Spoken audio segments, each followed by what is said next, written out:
Hello, everyone. This is my story about a memorable educator. She was my counselor, my high school counselor, and her name, Miss Lyon. I never really knew her first name because I always called her Miss Lyon. But Miss Lyon was a game changer in my life. She was the first person to suggest that I be in college prep courses, and fortunately, that happened the summer before I started high school. So she made sure, she told my mom, it would be good for me to be in college prep classes. Never knew what those were, never heard of them before. I was always just the kid who did what I needed to, but not much more.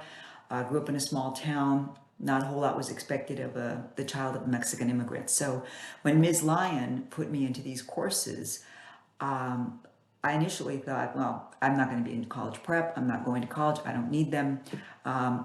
I'm not going to do much. And then, maybe they'll put me back into whatever track I was in before. Well, it turned out that being with a bunch of smart kids and having the teacher treat me as a smart kid was something that I liked. I didn't even know I was going to like that. And today, of course, I know that there's a sociological concept for this called Pygmalion effect. The teachers thought I was smart. They treated me as if I was smart. I began to believe that I was smart. And so I found that I enjoyed these classes.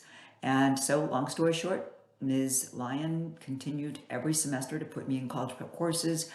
She kept saying to me, you need to go to college. I kept saying, I don't need to. People like me don't go to college.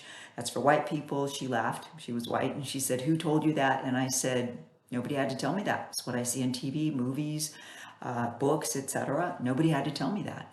But fortunately for me, she persisted and she convinced me to apply to college. And then I went.